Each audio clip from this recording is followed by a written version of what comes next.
You're listening to the TPCast, the official podcast of Thomas Productions, Inc. Here we discuss all of our latest videos, as well as other topics such as movies, gaming news, machinima, and so much more. So fasten your seatbelts, cause it's time for the TPCast. And now, here are your very gracious hosts, Lane, Kevin, and Kyle.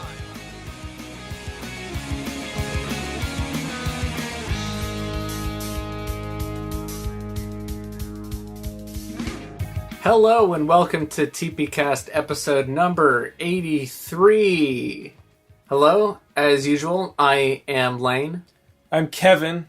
I'm Kyle. I hope you can tell the difference between our voices by now. I know, some people think we sound exactly the same. But we don't, so... So, we're here putting out our yearly podcast, it seems. We should try and do it daily now. That is hell on earth. Okay. Especially for this one. Kyle just pointed to me, by the way. Kyle, remember, this is not visual. What? This is oral. Are you telling me the whole time we've been doing podcasts, it's only audio? No, we've done a couple live You didn't have streams. to dress up for this. He's in a tuxedo. He's sweating bad. Yeah. He walked in the It door. cost me $300 to rent this just for this. He walked in the door and pigeons flew out and now they're dead. And it's one of those frilly ones, too, so it, is collecting all the sweat and everything. That's why I have my shirt off. Lane, how buff am I right now? I look really I count good, don't I? 12 packs? 12 packs. 12 packs Are there more underneath? Like There's some on the back. Wow. I guess that is possible. Yeah. So, the last time we did one of these was about a year ago. And the last time before that we did it was about a year ago. And 2 years ago. yeah. And the one before that was about 3 years ago. Yeah. Right? So, for those occasions, we were doing our yearly Thomas Productions Movie Awards, where we have you guys vote on, which of our videos, the movies that came out. which of our videos you liked the best. That's not happening this year. And why is that, Lane? TPMAs are taking a break because we haven't really put out anything. Well, you could make This the year. argument that we have put out some stuff. It's just kind of like update videos. The way this is going to be an update podcast. Which update video do you like the best?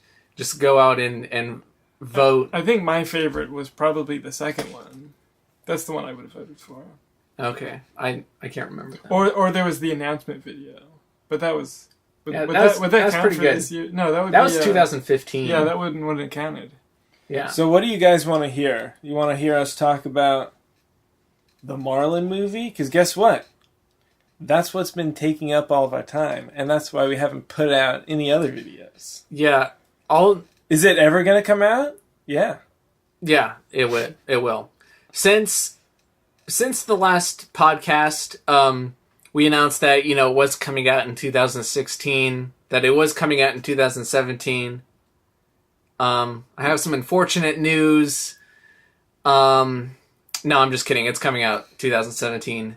Well, definitely. It's 2017 now. You so could it's say coming there out. is unfortunate news in that it's not coming out within the next couple of weeks. You're going to have to wait a little longer, but it will be this year. And it is, and I'm being serious here, it's really almost done. I mean, Lane, would you say you're working on the last little bit of things that you need to do? I'd say, from my opinion, it's a little bit more than that, but you know what? I think we'll get into that. Let's leave them waiting. Well, Let's leave them wanting more. We talked about in our last update video, the, what's it called? Like the checklist thing that we have? Yeah, And the spreadsheet. the spreadsheet, and you could use that as a gauge in terms of how many boxes are checked, and that equals a percentage kind of how far through we are. And last time we came over here, I think we had it at about 83, if I remember, which That's not really a good way. it's not totally accurate because Some things take a lot longer to do than others. And I think these last ones we're working through faster than the other ones because we're not doing anything. Lane's doing everything, and he's doing well, I must say. Good job, Well, Lane. thank you. But, like I said, let's hold on this. Let's leave the audience in suspense. Okay. A lot's been going on since our last podcast. we will get back. But around if you don't want to be Marlin left the in Elite. suspense, skip to the 20-minute mark. No, I'm kidding. So, as of the time that we're recording this, the E3 2017 just happened. What did you guys think? Was there anything that stood out to you? Yes. Before we get on that, I just want to say, for the last... See, it's 2017. We got our Xbox 360 in 2007. So for the last 10 years, I have been paying attention to pretty much only the Microsoft conference because I only had Xbox products. On Black Friday last year, Kevin and I bought ourselves a PlayStation 4. Not the PS4 Pro. Right, We're not- the slim. we're not You're that not hardcore. rich people. Yeah, we got. No, this, we're rich. We just we're not you're that just hardcore. So we saved a little money, went for the slim one, and so this is the first year that I was sort of paying attention to both of them. And I have to say, I was the PlayStation one was maybe a little bit disappointing for me, but the Xbox one was pretty awesome. Like Well- I was telling Kevin, nothing really jumped out at me as amazing, but there was some cool stuff. Well, since you touched on the Sony conference, let's just say quickly, when we got our PS4, Kyle played through the Naughty Dog games. He played all 4 Uncharted's and he played The Last of Us. Mm-hmm. I only played one game. I played Horizon Zero Dawn. I loved it. I'm an Xbox dude, right? I've been playing Xbox, like Kyle said, for 10 years. Horizon Zero Dawn, PS4 exclusive, I will say it is the best looking game I've ever played. Better looking than every Xbox game I've played or seen Kyle play. Best graphics. And an amazing game. I really loved it. And at the Sony conference, they showed off a preview for a new DLC, which I'm excited about. Now, speaking of graphics, when Xbox had their conference, I think the most realistic looking games, 2 games that they showed off, the most realistic looking graphics I've ever seen were the new Forza and Anthem. That was like I thought it looks better than Horizon Zero Dawn. It looked better than Halo 5. It looked better than Uncharted 4, which was up to that point probably the most impressive graphics I'd seen. I want to know what Kyle and Lane, you guys think of Anthem. Because that's a BioWare game, and you guys were the BioWare, at least Mass Effect. The BioWare fans. boys. It's hard to tell just because we've seen so little of it.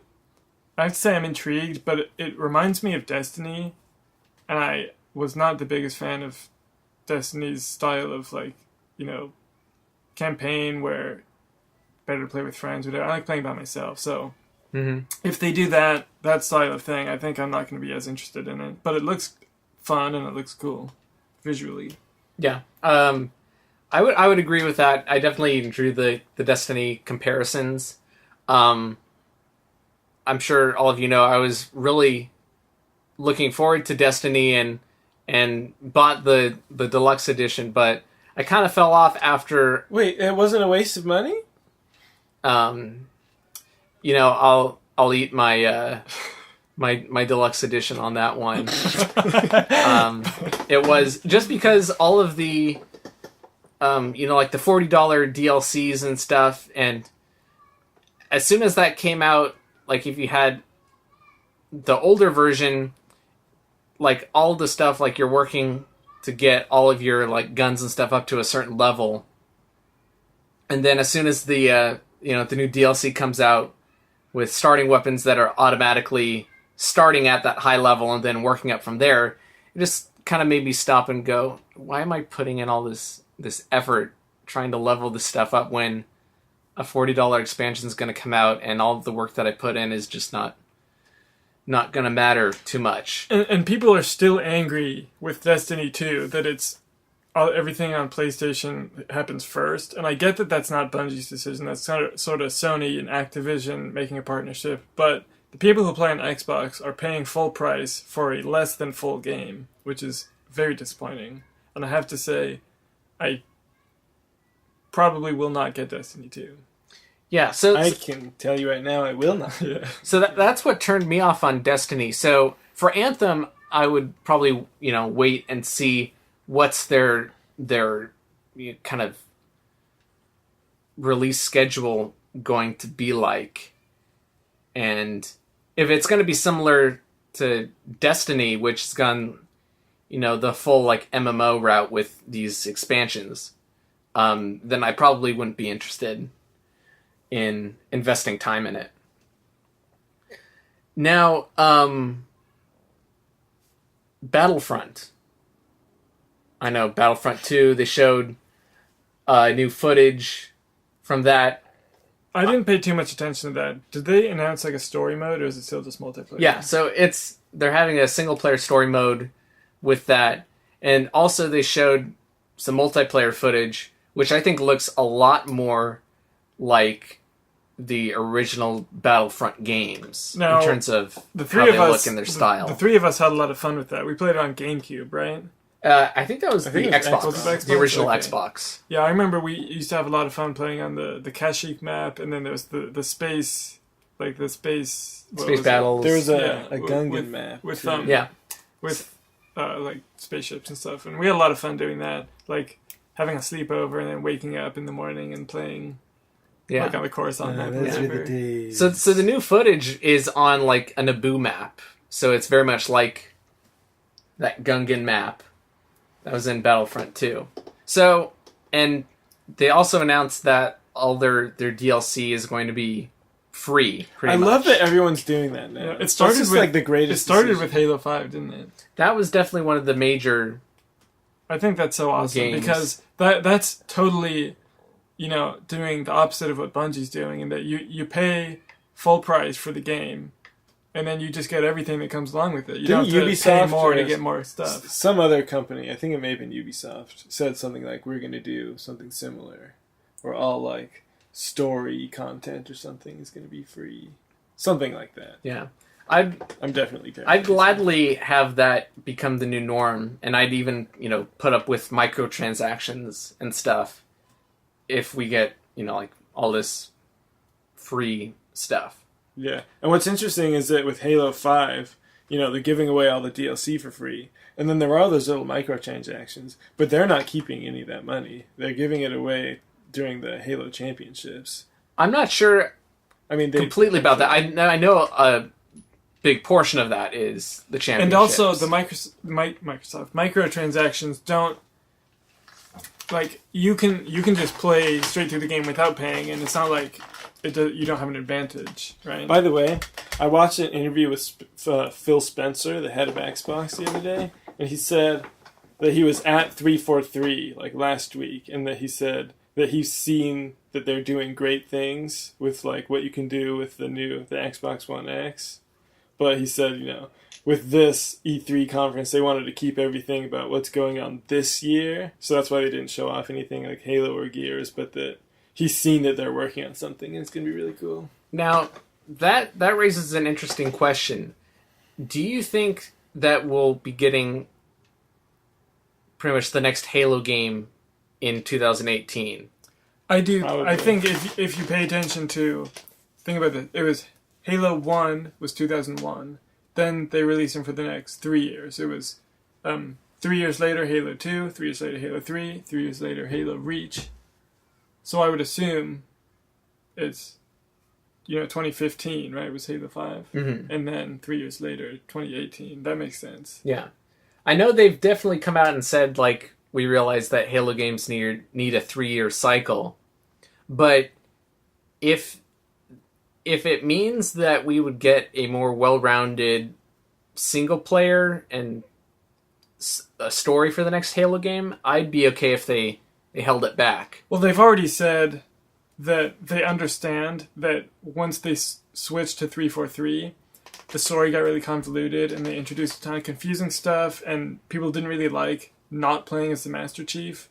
And so they said with the next game that they're doing, it's going to be a simpler story and you're only going to play as the Master Chief. Yeah. All right. They said the same thing Bungie did, going from Halo 2 to Halo 3. Yeah. Let's get back to E3. Right, so Kevin was talking about Xbox One X. Did you have something else to say? Well, I guess we can talk about the Xbox One X. Mm-hmm. I Kyle and I have a 4K HDR TV. Again, like I said, we're rich, right? We're not rich. But all our money goes to entertainment and food. yeah. So we got the Xbox One S when it came out, just because I was thinking, like, at that time, oh, we can, we have this TV now. We can wait for when Scorpio comes out. But I don't really want to wait. I want 4K HDR content now. So we got one thinking, well, when Scorpio comes out, I'm calling it Scorpio because that's what we were saying at the time. When Scorpio comes out, we can trade this back in and then get the new one. And once they announced this one, and it's not upscaled 4K, it's true 4K, and if you listen, you probably know I love Assassin's Creed, and the new Assassin's Creed looks great in 4K. Forza, they showed up Forza 7. Anthem's going to look good. Kyle plays the Forza games. That looked amazing. And it also, it's going to be HDR, which looks great. And, seeing Anthem look great in 4K. So, to have true 4K, I think Kyle and I talked about it. We're going to get one.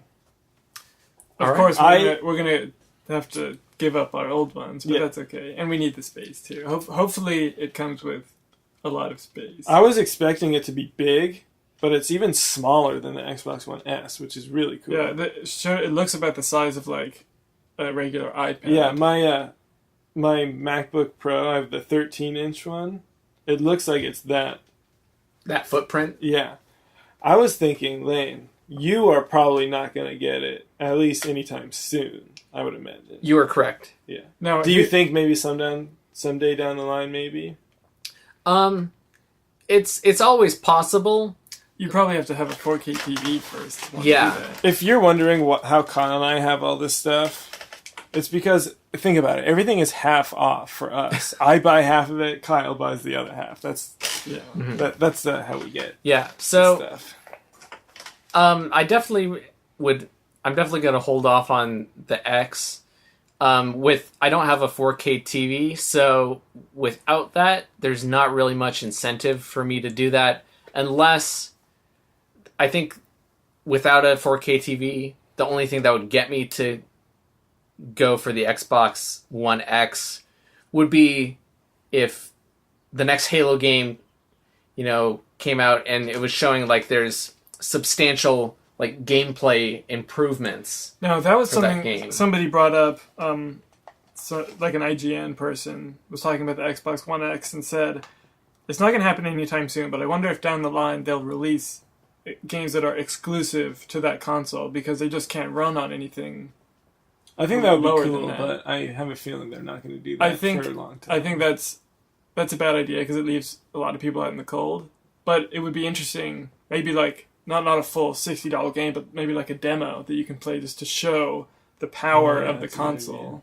I just thought of that right now. All right, moving on. Lane, I want to ask you. You said, was there anything that stood out to us? Was there anything that stood out to you, maybe something that wasn't on your radar before?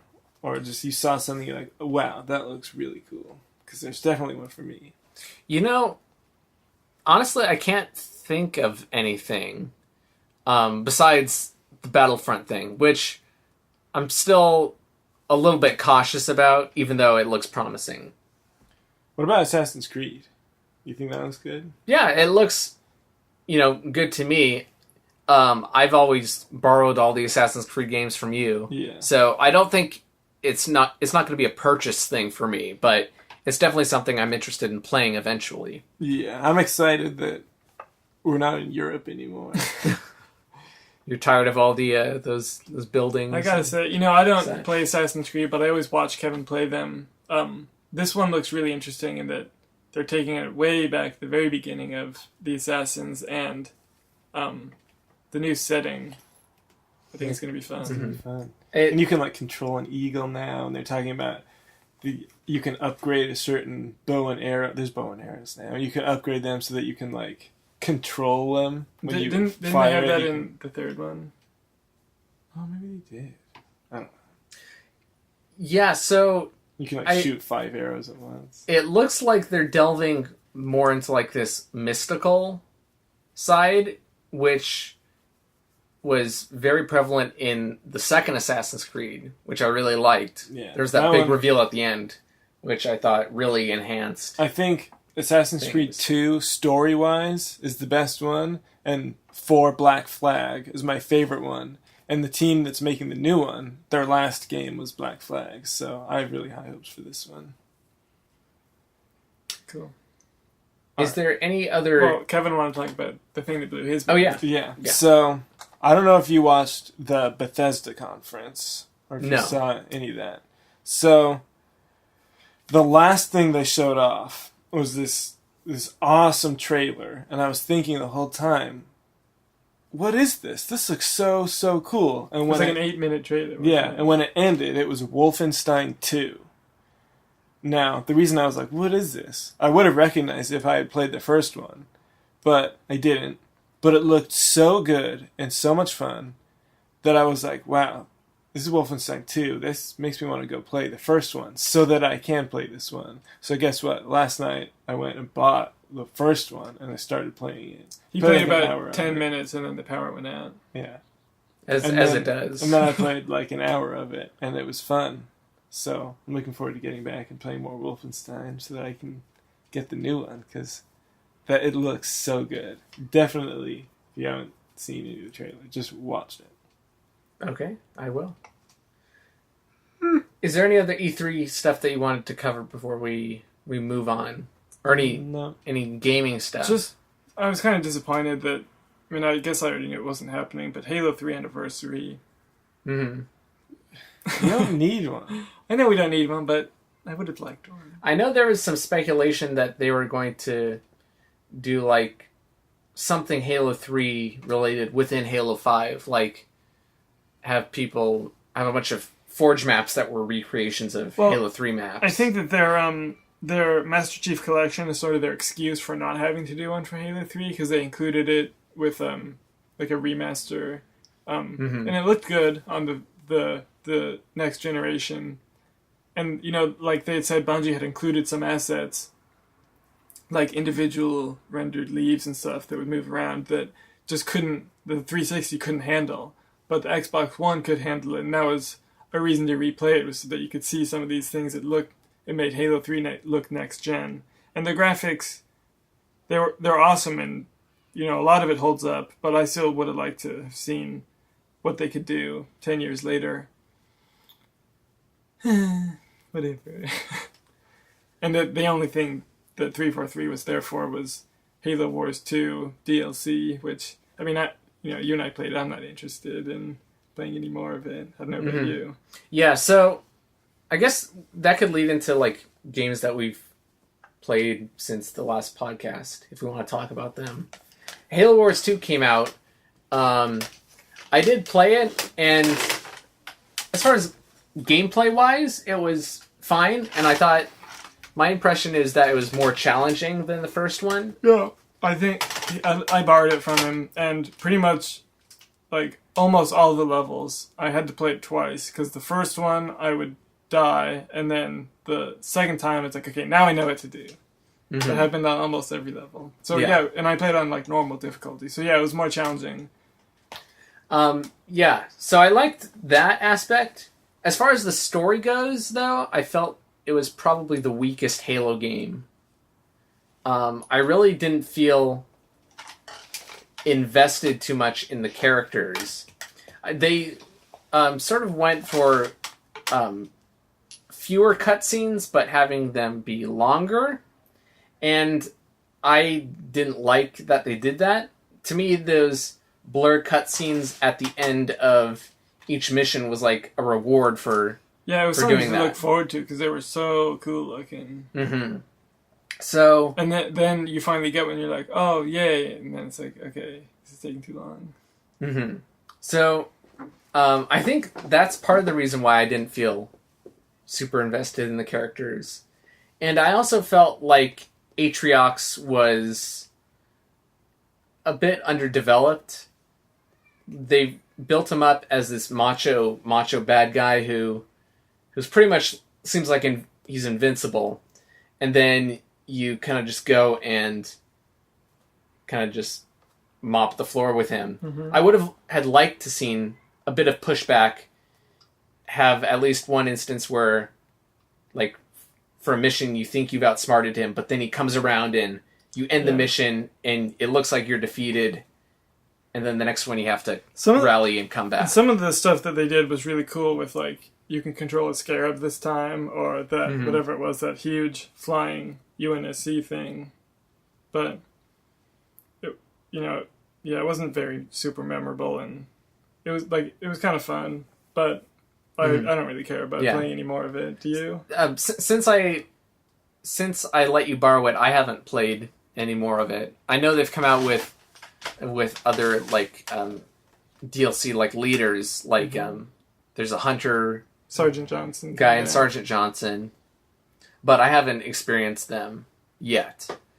So I think I will go back at some point just to see how those leaders play out, but I know they just announced a new DLC thing that they're charging money for. I don't see myself buying that. I didn't really buy any of the DLC for the first Halo Wars. I don't remember that there was any. Yeah, so That's nothing, Halo Wars. Yeah. A new Mass Effect game came out. Mass Effect Andromeda. I've been looking forward to that for a very long time. And I had a lot of fun with it. I think that it was definitely disappointing in some aspects, and a lot of people have already talked about why, the character creation is, like, not super customizable, which they've kind of gone back and fixed a little bit. Super glitchy. Yeah, they really could have spent another couple months squashing bugs. I played through it twice, and both of my playthroughs, the second one was a lot better, but both of them were super buggy. I did like it a lot. I thought that the new thing they did where you can sort of switch between all of the play styles rather than having to just stick to one throughout the whole game was a lot of fun. And there was certainly replayability, as there has always been. But by the time I was done with my second playthrough, I was like, I'm so ready to be done with this.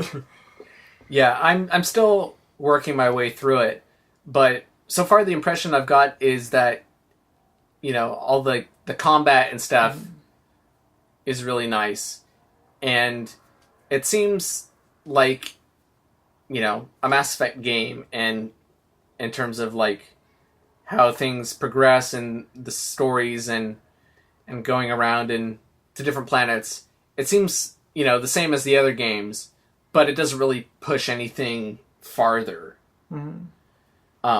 Except one thing that I really did appreciate is that you don't spend the entire game going around and building your team. I like that it all came together really fast so that you could, start getting to know them. And that was the whole second game, which was, not gonna lie, one of my favorite games of all time. Mass Effect 2.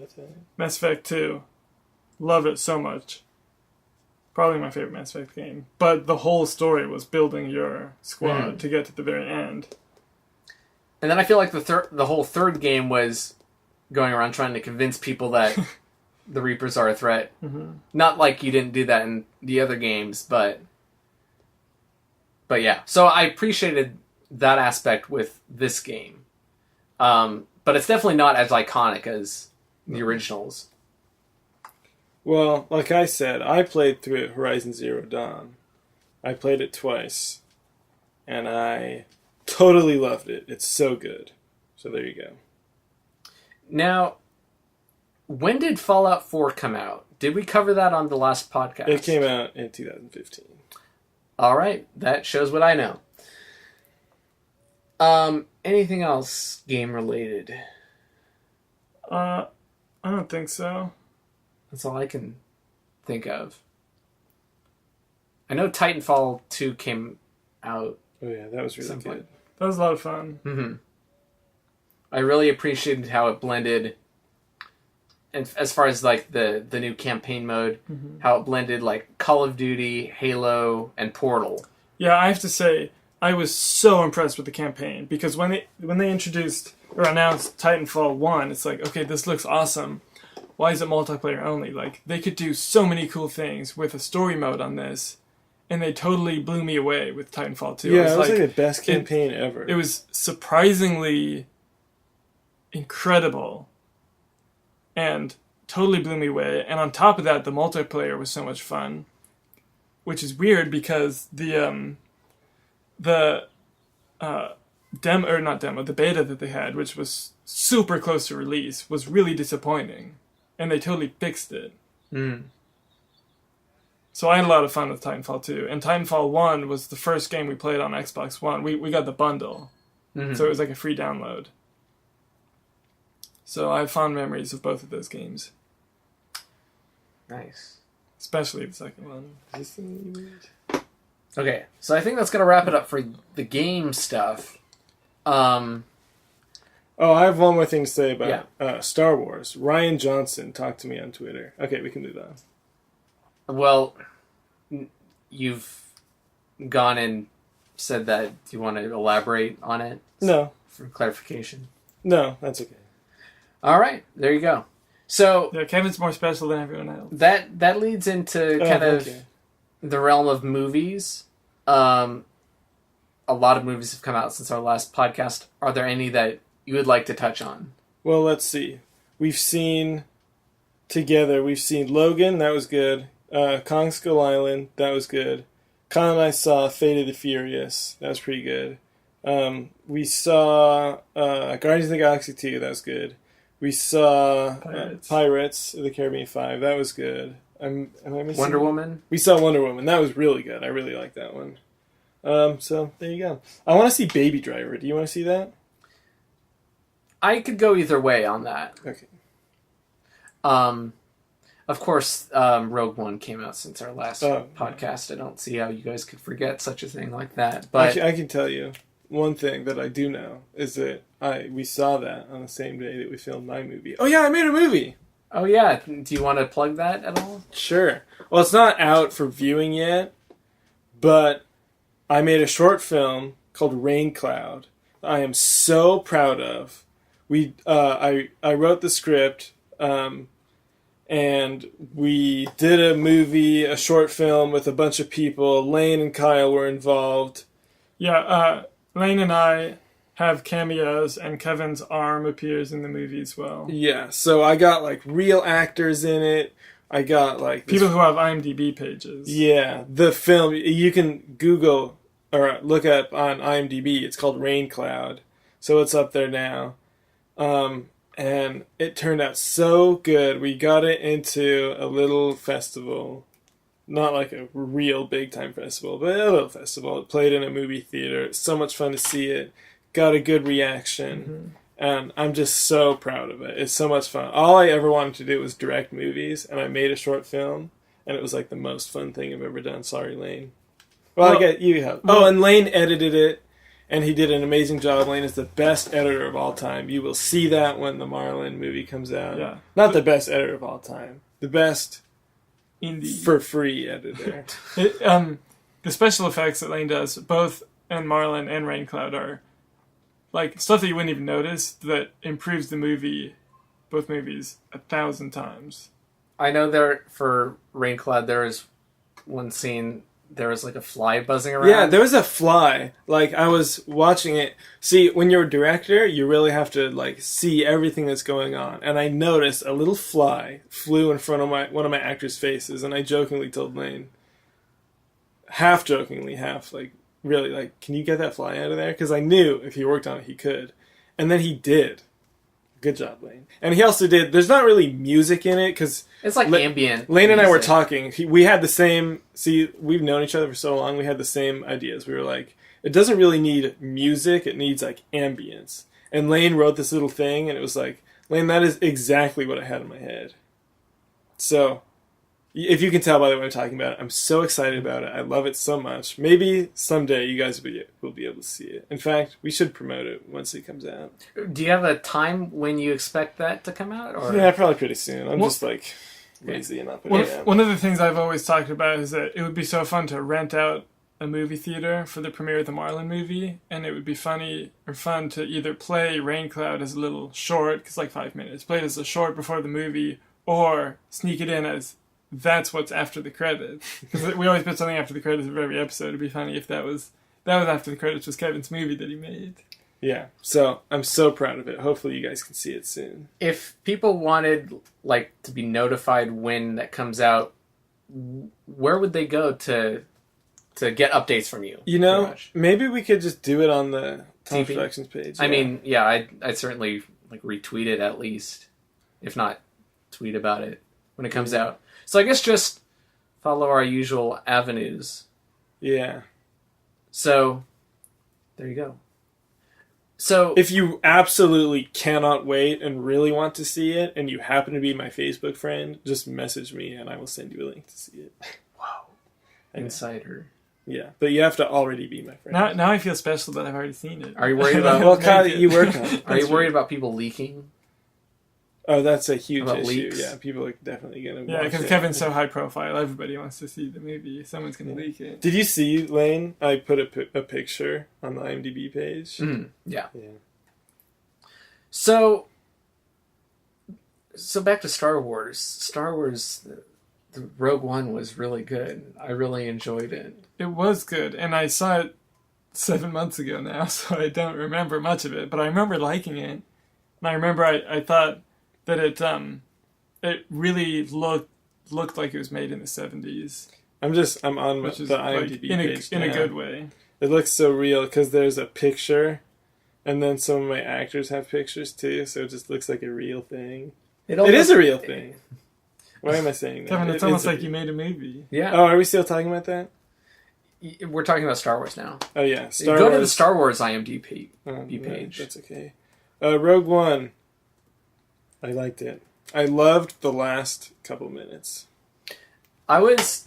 Leading up to it, there was a bunch of rumblings about, different changes and stuff that were being made. So I was going into it a little hesitant, but that set it up perfectly so that I'd be really happy and pleased. Was it the best Star Wars movie ever? No. Was it better than all the prequels? Probably. I'm still According not to sure. Lane, no, because George Lucas Almighty directed those, so there's no way they can be bad. It's not even that George Lucas was the director of that. It's just that You saw because they interweave with the other movies. Did George Lucas direct the Christmas Oh, did special? Rogue One not interweave with any of the other movies whatsoever? It did interweave with the other movies, just not really in a mythological sense. They didn't plan it when they were making the other ones. So Yeah, anyway, I guess so. Did he You know what I thought the was Christmas interesting, special? though? Was all... Hold on. Did he make the Christmas special? George Lucas? No, he didn't. No, I think he Did it have gave. anything to do with I think he gave some direction of like he wanted it to be centered around Wookiees, but he didn't direct it. that? You know what I did like about Rogue One was all the midi-chlorian characters. There were a couple of them.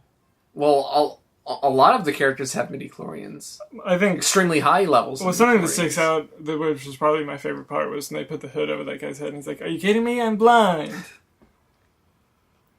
So anyway, Rogue One was great. Do we want to detail any of the other movies?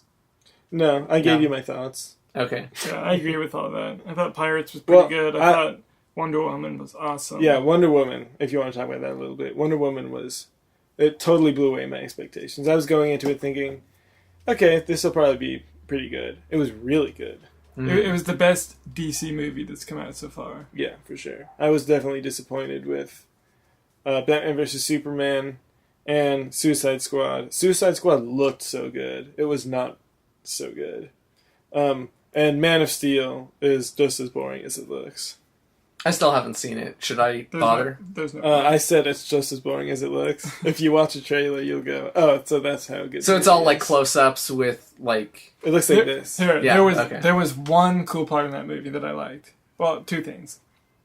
One was a scene where Clark Kent was in a bar or something, and there's a fight going on. Somebody gets mad at him, and he tries to push him, and he doesn't move at all.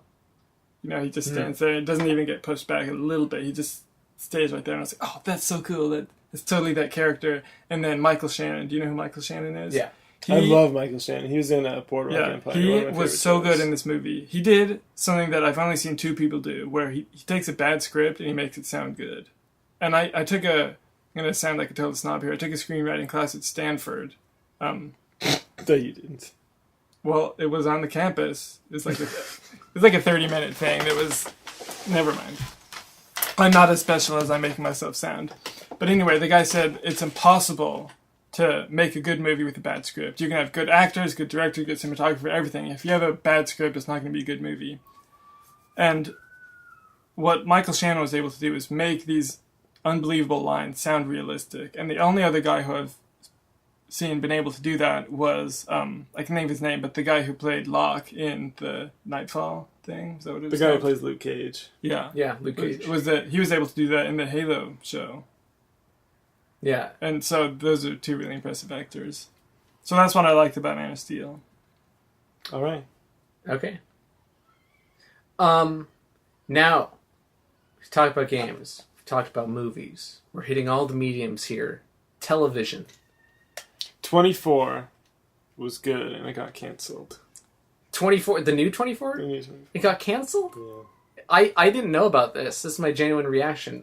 I'm really shocked. It was Yeah. so good. Yeah. But that's all I want to talk about. I didn't TV. know that it wasn't getting lots of ratings. Like, they played it after the Super Bowl. People loved it. People were watching it. And then the last few episodes, nobody's watching it. I didn't know that. I didn't know that either. I thought it was a set thing. Yeah, and they have said that they're not done with 24, and they're going to bring it back eventually. But All I want is this iteration of it is done. a movie with Jack Bauer, and he's an old man, and he has a beard, like Logan and like Marcus Phoenix. All the old people are coming back with beards now, gray beards. Luke, that's the new thing now, and I want to see Jack Bauer do that. That would be cool to see. I think the last time we saw him, he was like being carted off to Russia. Yeah. And then Better Call Saul is good too. Yeah. Are you caught up on that? Yeah. That show, it's just like you can't even bother saying anything about it because it's just always good. Yeah. All right, that's enough TV. Now, are we missing something? I feel like there's something else we had to talk about. Yeah, you didn't talk about Star Wars Rebels. Ugh. Oh no. What, you don't want to talk about that? I will make fun of you all day if you want. No, I'll abstain. Okay. Smart move. Lane watches a cartoon. So, anything else TV wise? Do you want to say? You should watch Silicon Valley. Okay. Whenever I have HBO, which I don't. Okay, so I guess enough of that. We've hit all our mediums. Usually in like the middle of the podcast, we do like listener feedback and stuff. Mm-hmm. We stopped getting emails and calls a long time ago, but I think we did this last time. A good thing would be to read some of the like the comments and stuff and we can respond to them as well. I'm gonna stand up just because my butt is getting sticky. Picture that. Yeah, I told you he's getting really sweaty in his tuxedo. You think we're kidding? We're not. He is wearing a tuxedo. So, like I said, we've put out Where's the Some camera? update videos. a bunch of different update videos, but also the first trailer, the teaser trailer. Oh, yeah. That's true. Oh, by the way, can I just say, we're... Actually, I'll get to it later. Okay. Here's a comment from Puma Lion. Been watching since the days of Halo Reach, when this game was so popular. You guys take your time. The more work you put into it, the better. We get a lot of comments like that. Now, here's... I wasn't I'm done. sorry. For the movie being 90 minutes runtime, I'm especially grateful. Thanks, Thomas Productions. Love you guys. Well, we love you too. You're welcome. And you said, I've been watching since the days of Halo Reach. It makes it sound like we've moved out of Halo Reach. We are still in Halo Reach. But we appreciate your long time watching. And, Lane, do you want to give an update on the runtime? Is it about 90 minutes? A little more? A little less? I don't know. I definitely don't want to, pin it down, particularly because things could change slightly. I can say it's going to be at least 90 minutes long. And it won't be 2 hours. No, it's not going to be... gonna be between 90 and 120 Yeah. minutes, Okay. probably. Yeah, it's definitely not going to be like significantly longer than 90 minutes. But it's feature length. Yeah, that's the bottom line. We're learning now how long it takes to make a feature length movie. I And- guess And how when long there- it takes to edit one. Yeah, and when there are only 3 of us, that makes things a lot slower than having an entire crew. And when we have other stuff So- to do besides just working on the movie. If we had like 100 people working on this movie, you would have seen it last year. Oh, and if you're wondering if Rain Cloud at all delayed the making of this movie, Yes. sure, it did a little bit. But we worked on Rain Cloud for about, editing-wise, about a month. Yeah. And you were still doing Marlin in between, right? Yeah. So, sure, a little bit, but not like a huge delay. And it's not like we just decided to do Rain Cloud also. Like, that was kind of a project that, like, you were required to do. Sort of. kind of. I'm not saying it's like, it was a class project. It was not a class project. It was my own thing.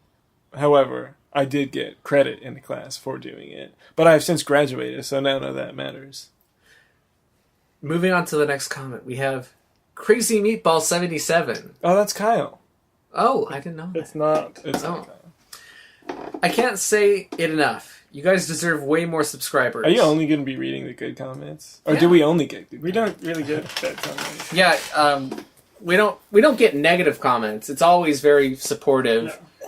Except when we put out Flushy Flushy. We didn't get the best comments on those. That's a long time ago. A lot of them forget are about like that. this, saying that we deserve more views. Anyway, go on. Yeah, Marlin's been going on for a long time, and it's really funny. Hey, he knows his stuff. I wish some big YouTuber would give you guys a shout out or something. Go ahead, man. Yep. But then, Gaming Nobility Wait, hold on. responded Oh, to Crazy Meatball 77 and kind of elaborated on some of these comments. This is a long one. Get settled in. I haven't watched this series in a while, and I wanted to catch back up on it. I remember watching the first Marlin the Elite episodes and getting instantly hooked, as I couldn't watch Red vs. Blue back then. Parentheses, too profane, lol. We were going for that. This was also one of the first Machinima series I watched, and I really hold close and dear to my heart. I remember joining one of the earlier episodes filming, but I don't remember which specific one. I have we added, only did two, so. I have added Marlin the Elite because of it, though. Definitely in Halo 3 by then. I just wanted to say how much I truly appreciated watching you guys, and after all these years, finally subbed to your channel. Thank you. Well, guess what? We have a movie coming out soon. And you know what else? It's people like him that we make these for. Oh, I want to say something. I'm not done. Oh, I'm sorry. Oh, really? Please, never change. Really am happy about this series still continuing, and it's a crime not to see as many subscribers. Hopefully you guys can still get way more. Now I'm done. Thank you. Well, I want to say, we get a lot of comments that are like, sometimes we get messages from people too that say, I remember I would watch this, we'd get all my friends together and we watch it at my house. I love those because it means actual people in real life. They wanted would to just share sit it with down each other. and watch it together. And- And if that means we have less views, like the number, but more people are watching it, hey, just as good. And I have to say, And I hope you guys do that when the movie comes out. That'd be Yeah. awesome. our standard response is, if you want us to get more views, share it with your friends. Post it all over. Yeah. I'm going to say this now, and I'll keep saying it, and I think we should put something about this. When the movie comes out, we so badly want to hear what you think of the movie when it comes out. Please comment on it and message us and just tell us what you think. We've been working on it for so long. Tell us, like, your favorite scenes, your favorite lines, what you liked about it, what you didn't like about it, and then we'll delete those comments. And also, thank you so much for continuing to support us and watch. And, the guy says never change. In the 10 years we've been making Marlin, we have never changed in that we do this for fun. We're not part of a big production company. It's just the three of us and occasionally the fans. We make zero money off of it, but we continue to do it because we love it and because we know that you want it and we have fun doing it and giving it out there to you. And it's good practice. It is good practice. As I can attest to that. Yeah. Lane's gotten so much better at everything. And Colin and I have Yeah. not. We've gotten better at voice acting. Do you notice that we don't sound like this anymore? If you guys miss, If you guys miss us talking like this, just let us know. We'll go back to Just that. just go back to episode 1 of Marlin the Elite. It's like and McBillion. What did Marlon sound like, Lane? he sounded a lot different than he does now. Episode 1 is not really even on YouTube anymore. No, but I hope people still know how to find it. You can go to our website, right? Yeah. And it's on there. On the That's where archive. you can go for It's it. like on a QuickTime video or something, right? Yeah. Nighthawk 7x20. 7 times 20, I guess. He says, how do you guys only have 2,000 subs? I mean, yeah, that's a lot of people, but they deserve way more. Everything they put out is entertaining as hell. I like when people say they instead of you because it means they think we're so big that we'll never see the comments. So they're just commenting for other people. Yeah. We read all the comments because we only ever get at most 17. Well, in response to that, I will say, Tell thank your you. friends. Thank you. Tell your friends, and yeah, I guess that's it. I've only met like one person in real life, and there's somebody that I already knew. They're like, "Oh, I saw that Marlin thing you did." No one, I keep waiting for someone to come up to me someday and go, "Oh my god, You're the voice. No, one of those guys." no one's ever recognized us in public. That'd be like One the time, greatest day of my life. Kevin and I were in LA seeing an episode of The Tonight Show with Jay Leno back when that was on, and Did his chin recognize you? somebody came up to us after the show and were like, "Do you guys play tennis?" Like they thought we were those twin tennis players or whatever. And he said, yeah, right. Somebody came up to me once and said, "Oh, what's the guy's name?" Andy He Sandberg. said, "Are you Andy Samberg?" Yeah, I should have said yes. I get that a lot. I went to the dentist one time, and the lady was like, "Do you watch Brooklyn Nine-Nine?" And I was like, "I know what you're going to say," and I get that a lot. We love Andy Samberg. He has a huge Jewish nose like we do, but that's fine. You don't quite have the hair, though. We're not Jewish, but he is, I think. Kyle has had the Andy Samberg hair. Yeah. I think we all have had that at some And point. we don't have his But it's chin not in either. style anymore. He has that Cleft chin. Yeah. Anyway, here's another comment from Bob Shaw. Why don't you guys advertise on Reddit or something? I'm sure we can get 343 to recognize what you have made. Well, Go ahead and try. First of all, I think that's a good idea. Well, they have, haven't they? Lane, Or you should, Bungie has. I was going to say, Lane, you should advertise on Reddit, and we have gotten our stuff to Bungie. We made a machinima called Friend that Bungie posted about. Off-Road Wraith. Off-Road Wraith, and also the Halo 3 ODST OST rap. That Once did. the Marlin movie comes out, maybe because we worked so friggin' hard on that, and it's gonna turn out so good, then maybe 343 will see that. Maybe. If you guys want to try. I can say that I have posted trailers and some of our past videos on Reddit, like some of the Machinima Reddit and the Halo Reddit, and they haven't really taken off. So when the movie comes out, if you want to, I'm sure I'll post it there. But if you want to go ahead and post that or comment on existing posts or something, please feel free, because that would probably really help spread the word. Any other comments you want to read? So, wait, the comments that you're reading are on the trailer, right? These are just across a couple of videos. Okay. Most of them from the update videos. Okay. Most of them are from the most recent one.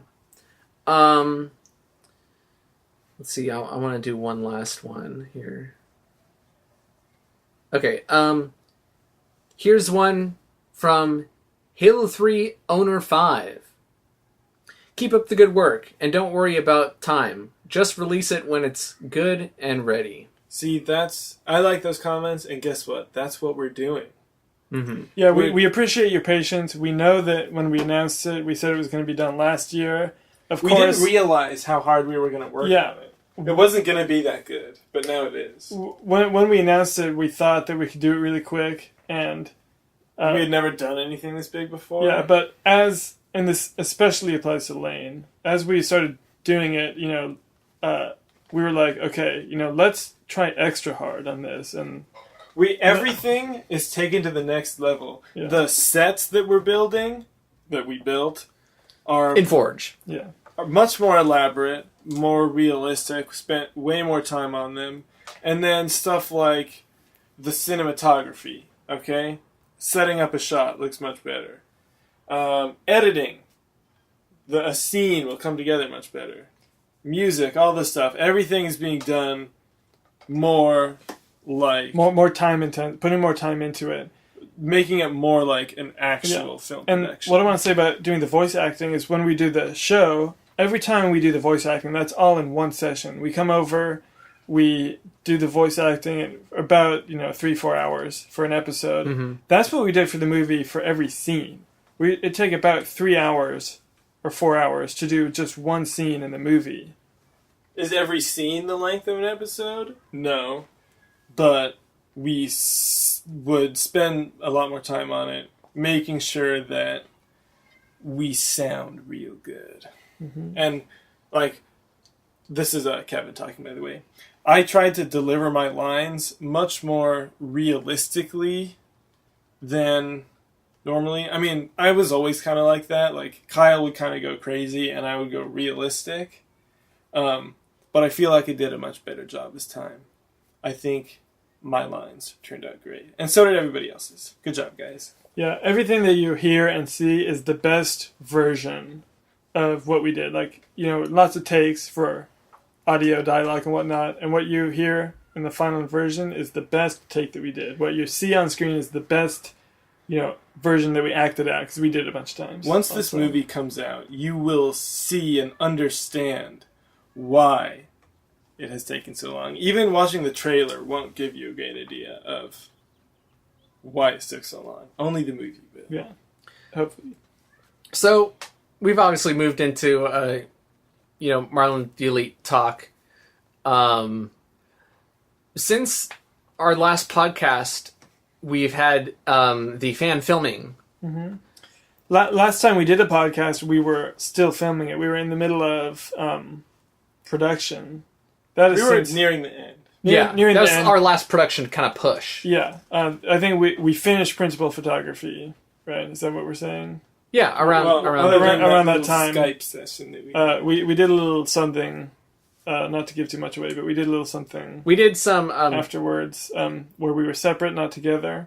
We usually film together, but for this part we had to film remotely, just due to changing circumstances. So we were on Skype and communicating, and Kevin filmed a little video of us doing some celebration. Yeah. If you go back and look, you can find an old video from a few months ago of when we finished filming. We put a little video. The reason we had a video of us doing that is because, I don't know if I've talked about this before. If I haven't, then here's a grand announcement. Okay, wait. World exclusive. Assuming, in 4K. I don't remember if I talked about it before. It's not anyway, in 4K. I made a documentary. This is Kevin talking. Yes, this is Kevin. I made a documentary of when we were making the movie. So, a couple months before we started filming, we got together and talked about the movie. I filmed that. Then once we started, I filmed a whole bunch of our filming sessions and our voiceover sessions. I filmed when we did the fan filming event. I filmed a little bit of Lane capturing and editing, and we got some Forge in there. So I really tried to get every part of making the movie. Yeah, Kevin, he finished the documentary a long time ago, but it covers pre-production, production, and post-production. Yeah, so it'll take you through the making of this movie, and I think it turned out really good. It's not just like, if you watch our bonus footage videos, it's all just kind of like, here's plus parts of us making the movie. This is actually telling the story of making this movie and showing a lot of awesome behind the scenes stuff. I did a interview. I interviewed Lane and Kyle. And did you forget my name? I was pointing to the wrong person. I interviewed Lane and Kyle, and I took their interview and used that to make a story. So eventually, once the movie comes out, a little while after that, we'll put out the documentary.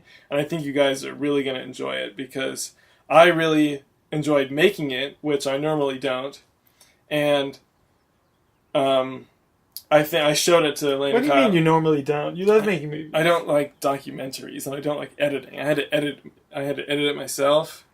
I learned a lot about myself editing. No, it's probably more fun to edit a documentary than a movie for me.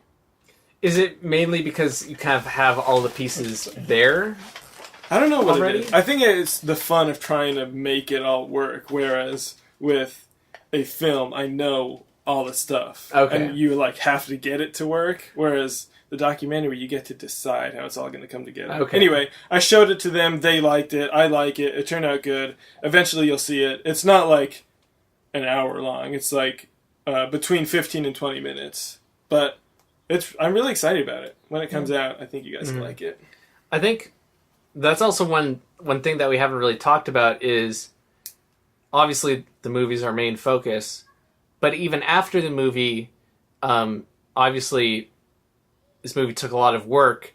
So we're going to have some videos that are coming out after that, including documentary, that kind of details some more of kind of like what went into making it. Yeah, I think it'll give you a real insider look at what it's like to be the three of us making it, because it's just the three of us. And if you like that type of thing, which we really do, then you like it. Because we really like, at least I can't speak for Lane, but Kevin and I really like watching like behind the scenes stuff. We like to know how things are done. As we put it, we like to have stuff ruined for us. You know, I want to know how they made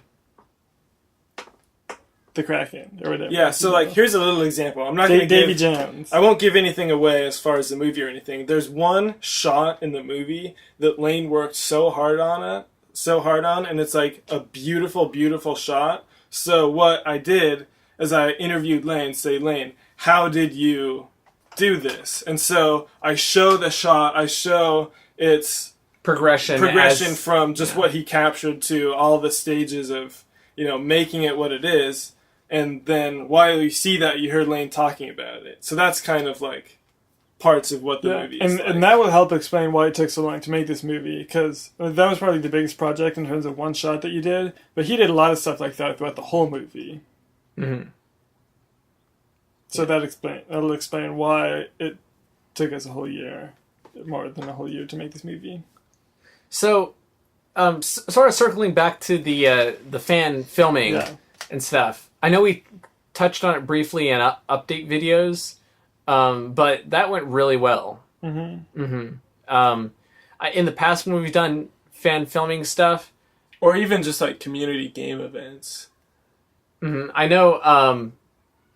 Sometimes it can be tough to kind of stand in a spot and kind of just walk around and be boring when you're holding a gun.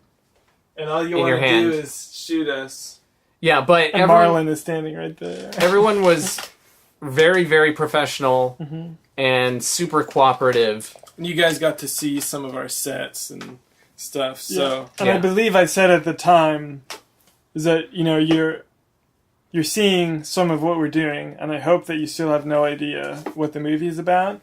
And I think that we kept it secret enough that the people who were a part of that probably cannot tell you much more than people who saw the trailer. Yeah, that was definitely one of the things that we were trying to do, because we wanted to have this bigger scope with more people, and we wanted to have fans involved in that, but yet we didn't want to spoil anything for them. Yeah. So I think we definitely kept it vague enough. If you guys were part of the event, thank you. You did a great job. I think maybe one of the reasons that it went so well is because everyone's older now. They're more mature. Yeah, that's a lot. If you guys were there, thank you. You did great. Go ahead and rewatch the teaser that we released, and you might see yourself.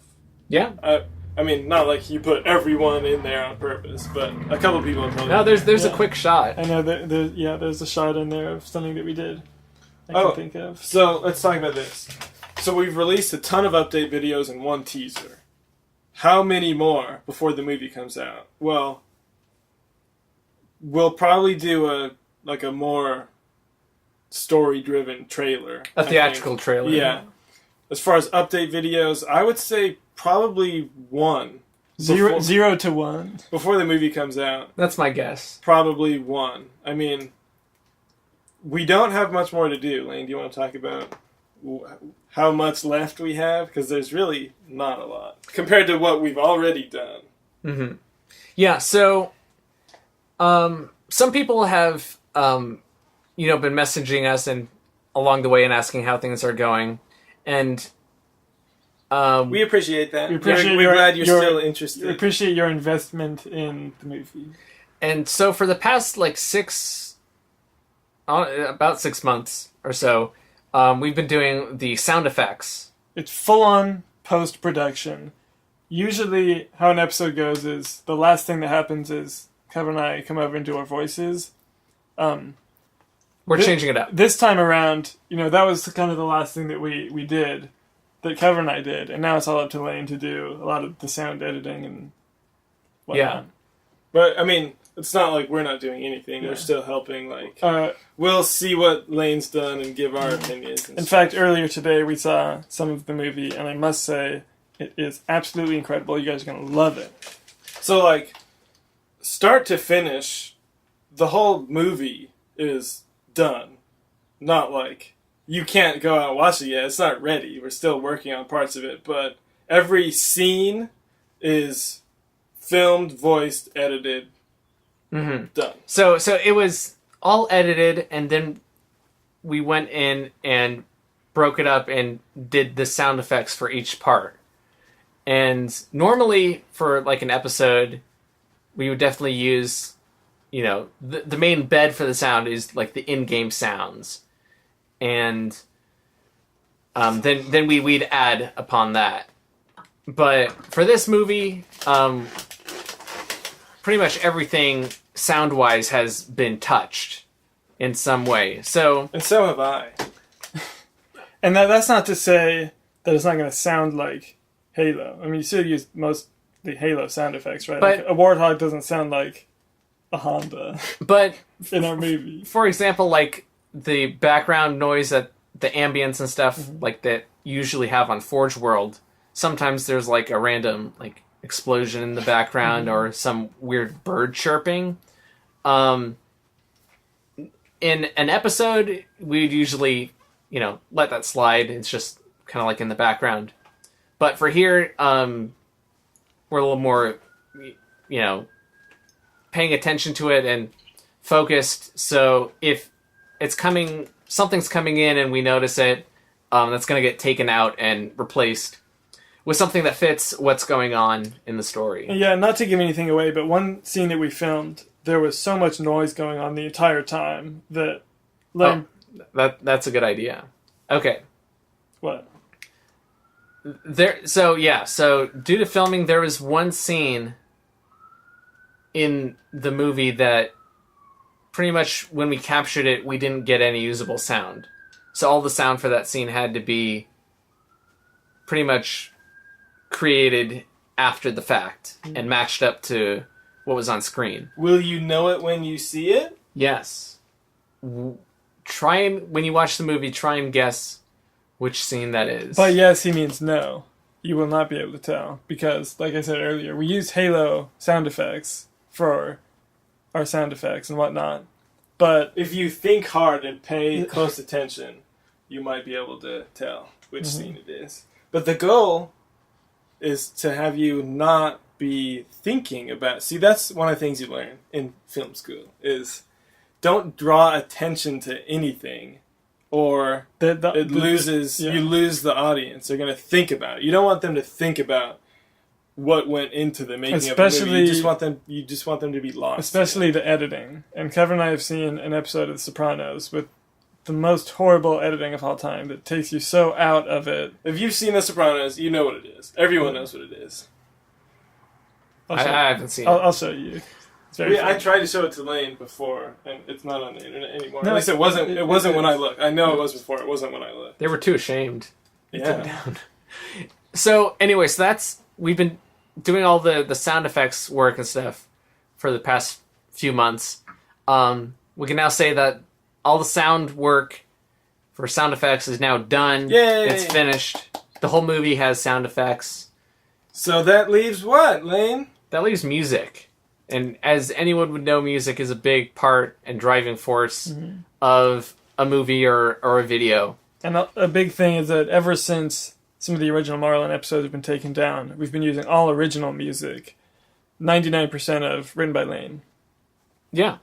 So, for this movie, I wanted to do a fully original score for it with, themes and that, kind of carry throughout, like, different characters and events have themes. If you're worried that it's not going to sound like the Marlin the Marlin cinematic universe sound that you already know, don't worry. Yeah. Like, I've heard some of the music already.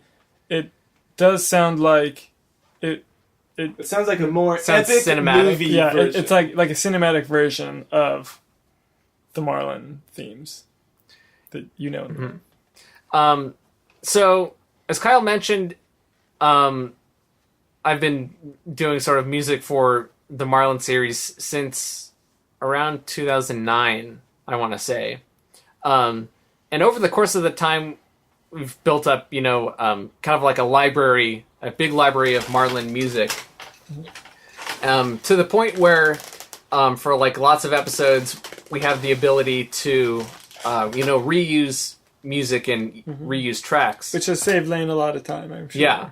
And there's times, frankly, when I think, looking back on it, it would have been easier to just record something new, but I've used an existing piece of music and sometimes like cut it up and pitched it different ways. But that also helps to build, the idea that there are themes within this universe. Now, Lane, in the movie, will you be using any of the same themes that people may recognize?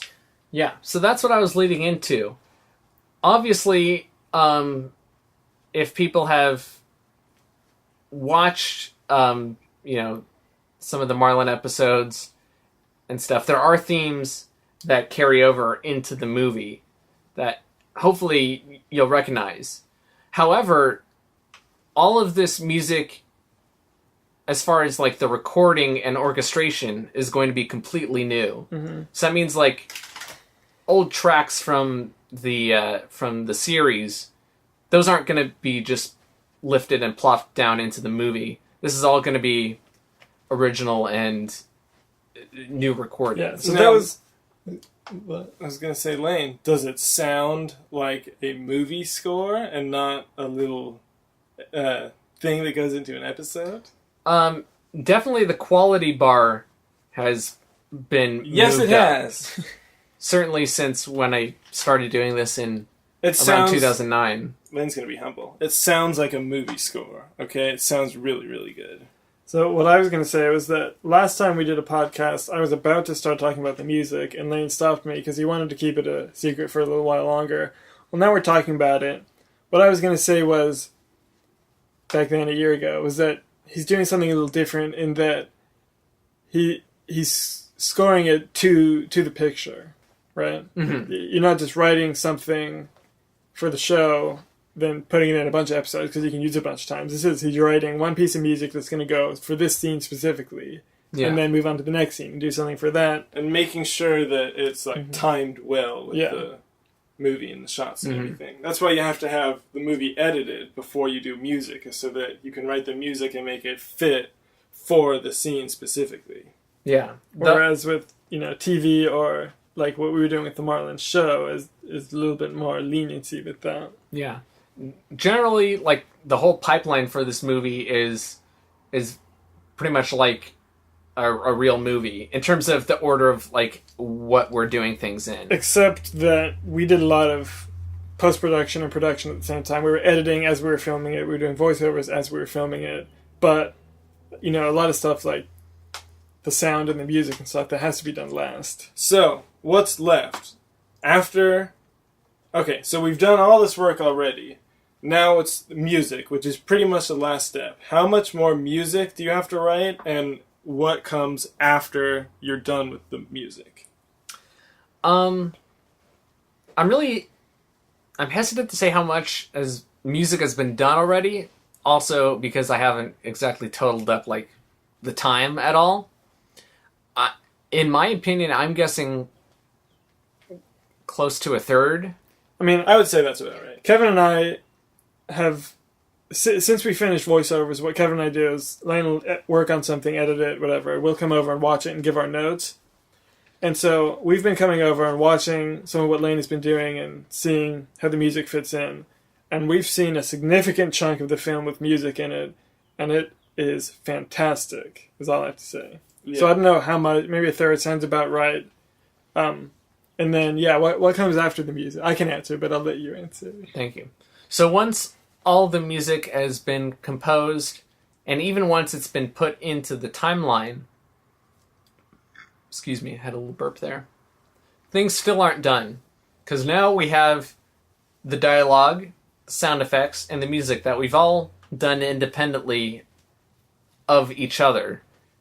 And so laying all those tracks on, it's not going to sound too great. So they have to be adjusted and mixed so that all the volume levels are correct and nothing is, like, no dialogue is obscured by music or sound effects, and Now, you can hear stuff. you've been doing a little bit of that as you've been editing, I would say, right? Not like the scene is mixed, it's done, but you're like making sure that things are roughly sounding good, right? Yeah. At least so that when we come over, we can hear everything. Mm-hmm.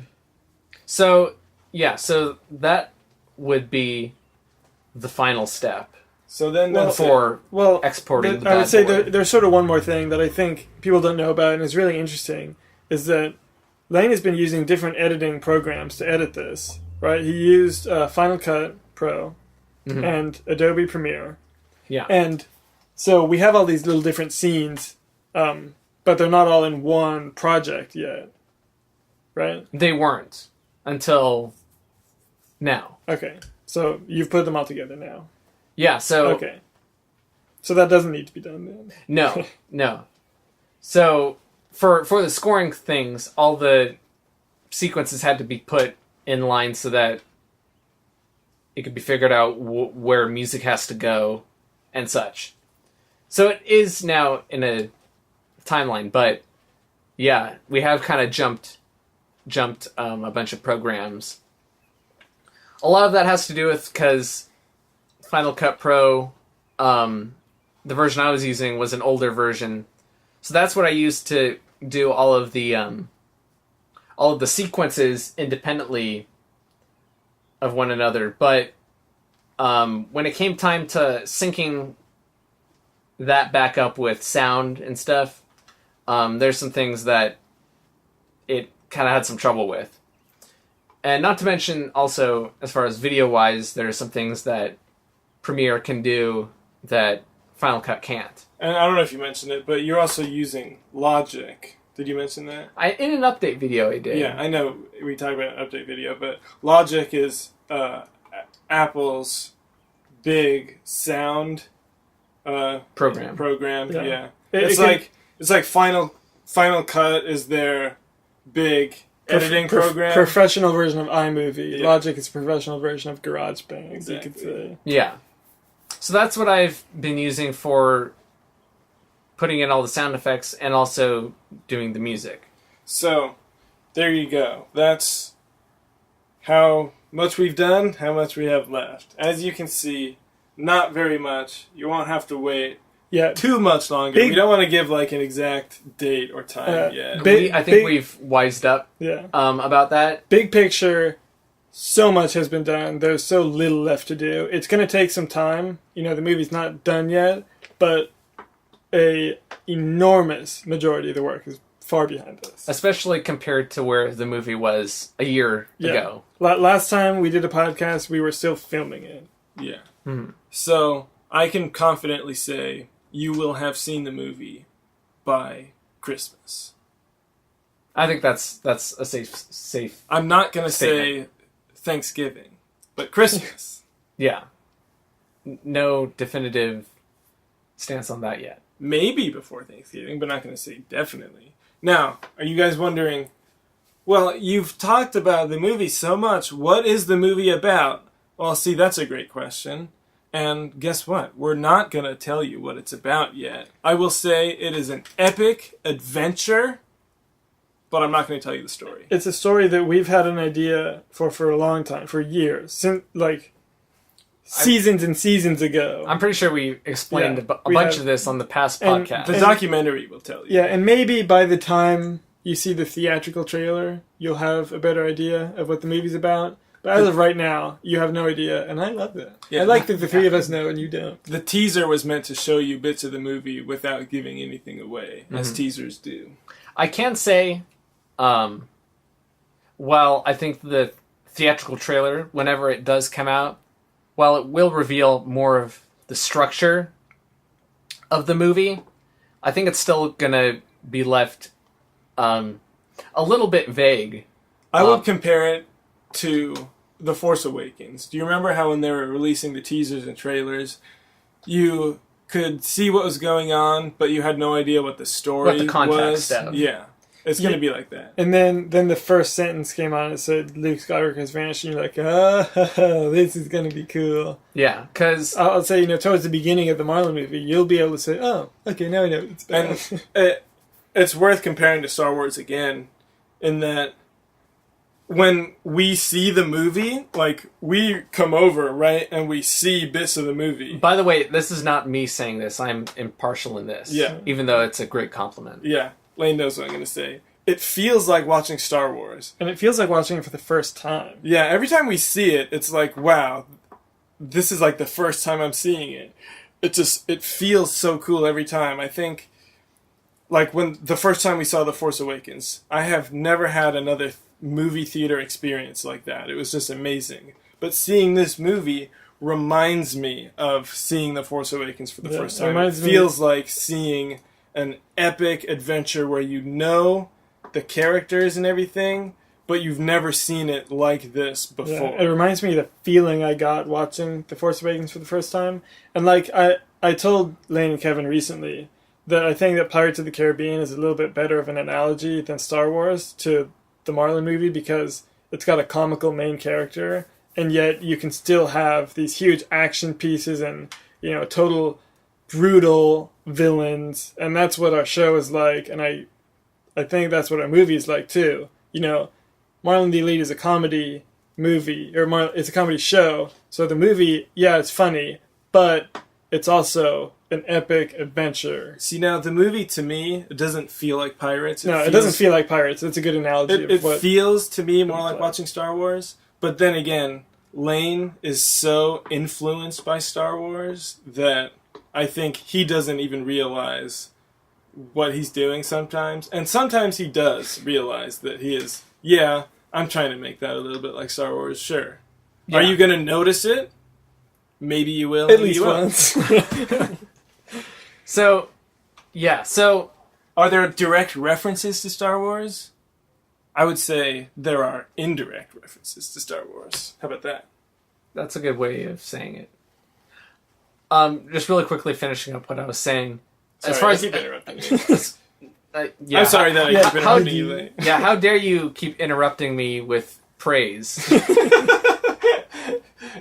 For the theatrical trailer, it'll still be a little vague. I like the Star Wars analogy that Kevin gave, because I hate trailers that give away what the movie's about and everything that happens in it. Mm-hmm. I'd like you to kind of find out what's happening as the movie unfolds, as it was kind of designed to do. I don't want to spoil, really, that. So you will get some reveals with the theatrical trailer, but still not too much. Do you... Because I don't know. Do you know what you're going to put in the next trailer? So I've come up with a structure in my mind. Do you have some shots that you have earmarked and whatnot? I do.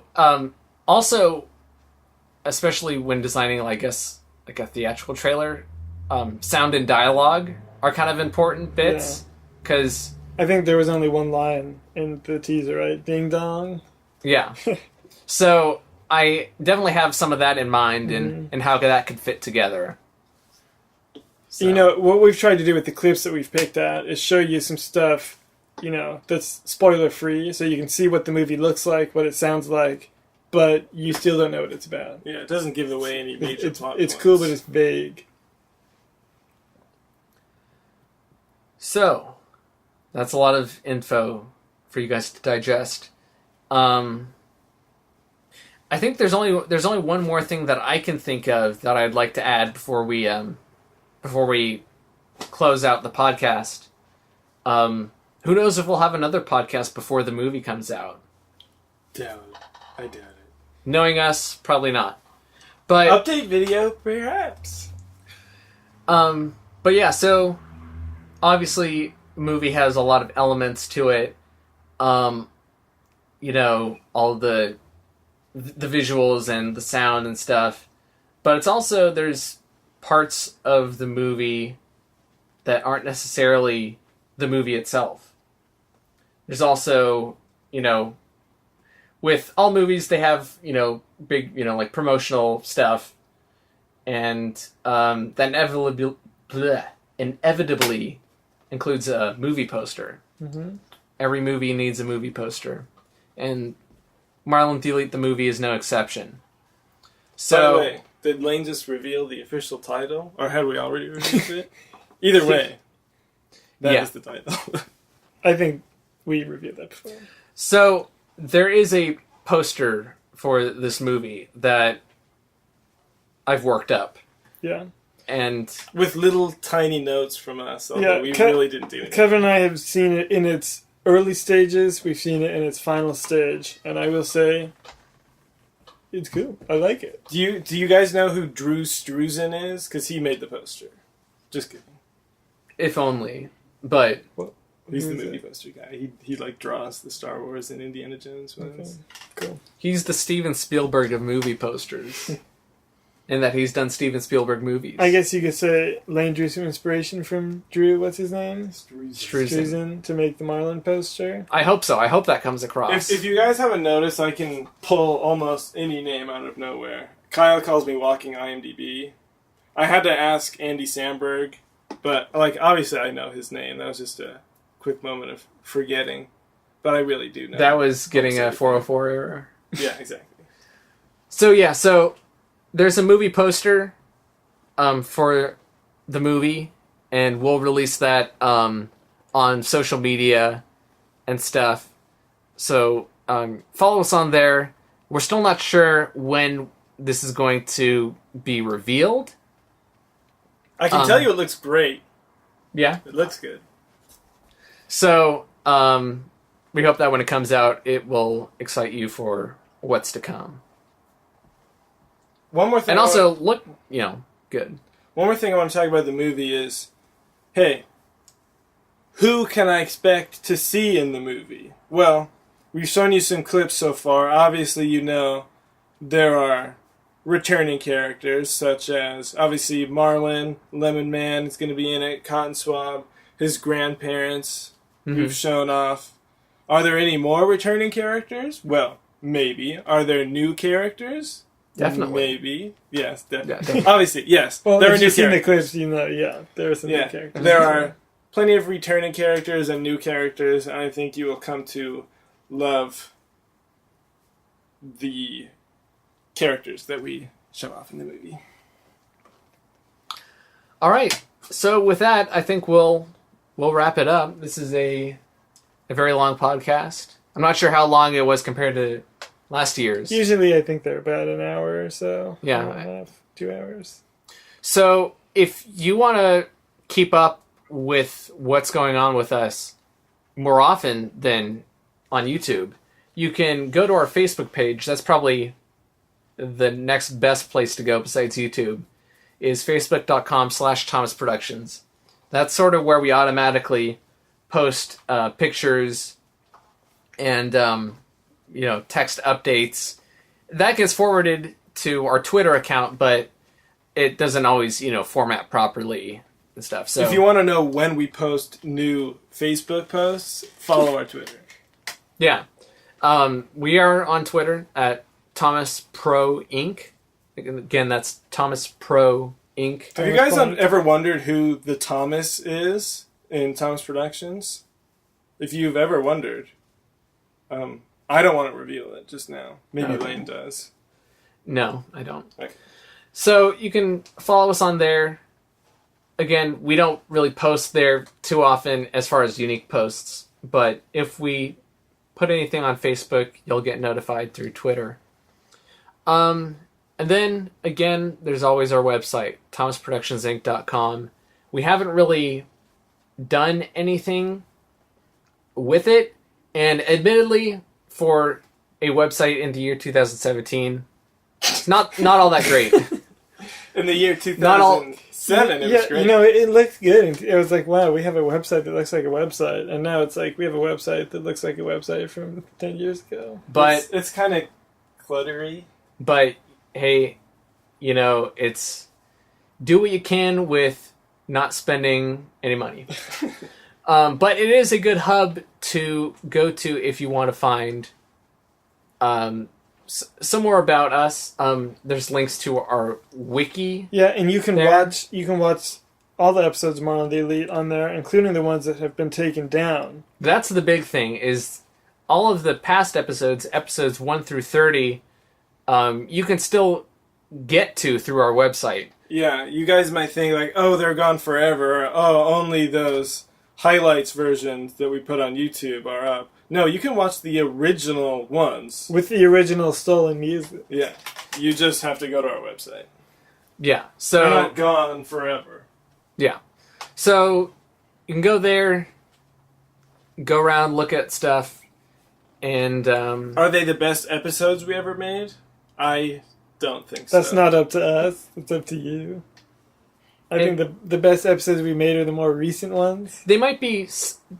I think some of the fondest episodes might be included. They were fresher ideas, in that we weren't running out of ideas yet. And the ones where we introduce all the classic characters, from Marlin to Lemon Man to Cotton Swab to Corey to his grandparents, and the running $600 McBillion joke was introduced in the second episode. Now, see, a lot of those old episodes are where the fresher ideas came from, because in the later episodes, we've done that already, Like, you try and think of something, you're like, oh. I feel like when we were kind of trying to come up with ideas for episodes, you guys would say something, and then I kind of have to... One of us would say, like, oh, we've already done that. I remember specifically, I said, oh, you know what we should do? We should do, like a lot of good ideas come from spoofing things. And I said, we should do a spoof of, like, Charlie and the Chocolate Factory. And I didn't realize that we had done our first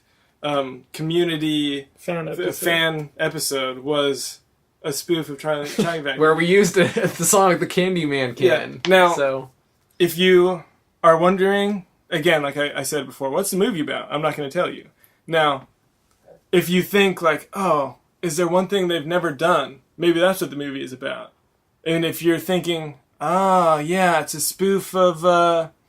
Wizard of Oz. They haven't done that. Yeah, that was something I thought about doing, but I hadn't realized that we already did kind of make another... It wasn't a Marlin episode, but we did kind of a hybrid, live-action, hybrid Halo Reach. Machinima. Did we release that on YouTube? I think we did. It's on my channel. It's not on okay. the TP channel. Okay. Yeah, I know I watched that recently, and I thought it was really funny, the high five at the end. So, no, the movie is not a spoof of Wizard of Oz. Spoilers. Sorry, Lane. I gave it away of what it isn't. It's a bummer. Well, on that bummer note, I think we'll wrap this up. As usual, and always will be, I'm Lane. I'm Kyle. I'm Kevin. And see you next time.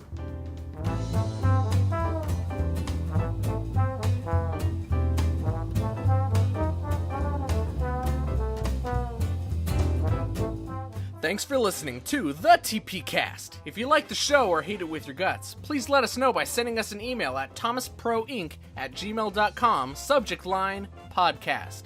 Or leave us a voicemail at 208-474-2690. If you would like to find out more about this podcast or about Thomas Productions, please visit our website at thomasproductionsinc.com.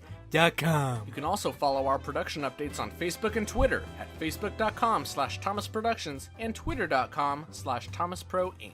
Please note that all non-original content featured in this podcast is the sole property of their respectful owners. On the other hand, all original content featured in this podcast is the sole property of Thomas Productions, Inc. It should also be noted that the views and opinions expressed in this podcast do not necessarily reflect those of Thomas Productions, Inc. Although, let's face it, they usually do. Once again, thanks for listening, and we'll see you next time on the TPCast.